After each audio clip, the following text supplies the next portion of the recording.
வாழ்க வையகம், வாழ்க வையகம், வாழ்க வளமுடன்.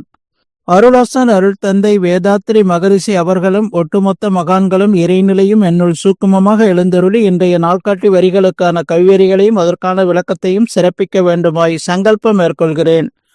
அனைவரையும் பணிவோடு முதற்கண் வணங்கி ஆரம்பிக்கலாம் என்றிருக்கிறேன். அனைவருக்கும் இனிய காலை வணக்கம். வாழ்க வளமுடன். சாமிஜியினுடைய இன்றைய நாள்காட்டி வரிகள்.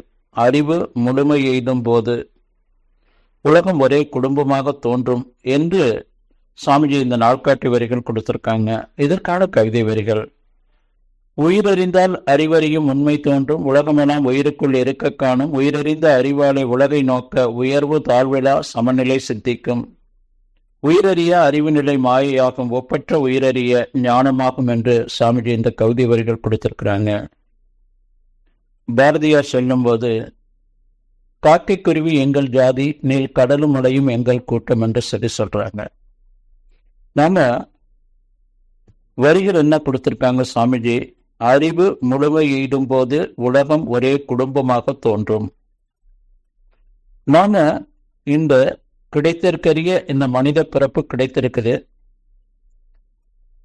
அறிவு தெய்வமாக இயங்கிக் கொண்டிருக்கிறது. ஓரறிவு தாவரத்திலிருந்து ஐயறிவு விலங்கு வரையிலும் உணர்வு நிலையில வாழ்ந்து கொண்டிருக்கு. ஆறாவதாக மனிதன். இந்த ஆறாவது அறிவை பெற்ற மனிதன் அறிவே தெய்வம் என்ற அளவுல தன்னை அந்த இறைநிலையோடு இணைத்து கொண்டு வாடும்போது அந்த வாழ்க்கையே சொர்க்கமாக இருக்கும். ஒட்டுமொத்த பிரபஞ்சமும் அதே போல உயிர்கள் அனைத்தும் அந்த இறைநிலையினுடைய தன்மாற்றம் இயல்பூக்கம் கூறுதலரம் என்ற அந்த பேருண்மை நமக்குள்ள விளங்க ஆரம்பிக்கும். அப்ப பிரபஞ்சம் முழுவதும் ஒரே குடும்பமாக தோன்றும்.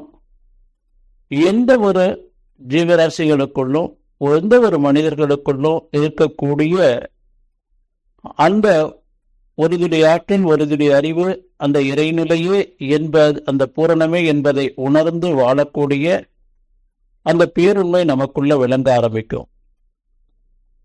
நாம இறைநிலை தன்னிறக்க செஞ்செலுத்தும் ஆற்றலான உருவான இறை துகள்.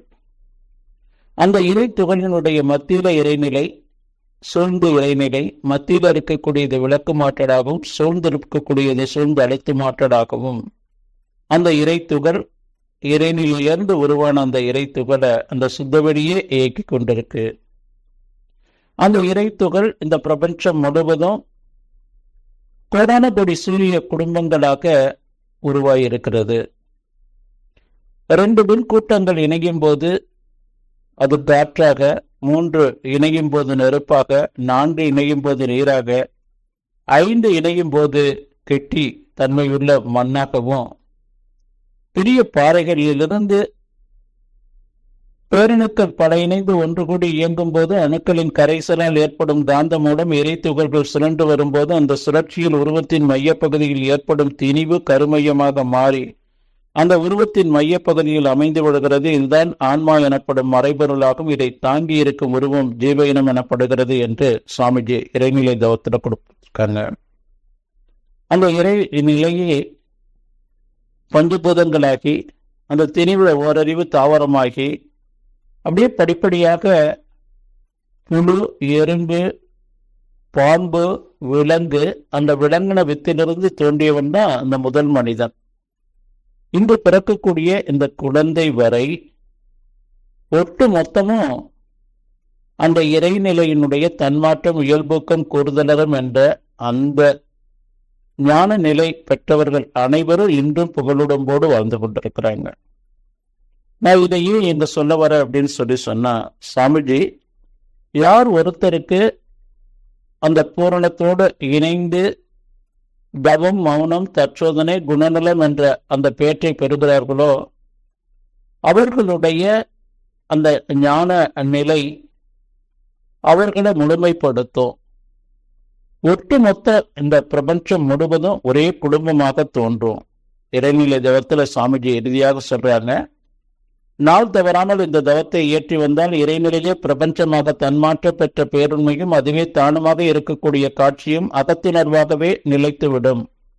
இந்த காட்சியில்தான் பேரியக்க மண்டலம் முழுமையும் இறை துகள்கள் என்னும் காந்த ஆற்றல் நிரம்பி இருப்பதும், இந்த காந்த ஆற்றலே மனமாக இருப்பதால் ஒரு ஜீவனின் மனமானது பேரியக்க மண்டலம் முழுமையும் உள்ள எல்லா ஜீவன்களுடனும் இணைத்து கொண்டிருப்பதும், ஒவ்வொருவருடைய கருமையமும் தனித்தனியே இயங்கிக் கொண்டிருந்தாலும் அவை அனைத்தும் இணைந்து ஒரே கோர்வையாக செயல்பட்டு கொண்டிருப்பதும், எல்லோருடைய உணர்வும் அறிவும் பல்லாயிரம் அலைகளுக்கு அடித்தளமாக உள்ள கடநீர் போன்று ஒன்றாக அகக்காட்சியாகும். இந்த காட்சியில்தான் மனித மனம், மதம், அரசியல், பொருளுடைமை என்ற பட்டுதல்களிலிருந்தெல்லாம் விடுபட்டு அன்பும் கருணையும் இணைந்த பேரறிவாக ஒளிவிட்டு வீசும். இதுதான் மனிதனின் முழுமை பேறு, இறைநிலையின் சரித்திரம் என்று சாமிஜி நமக்கு கொடுத்திருக்கிறாங்க.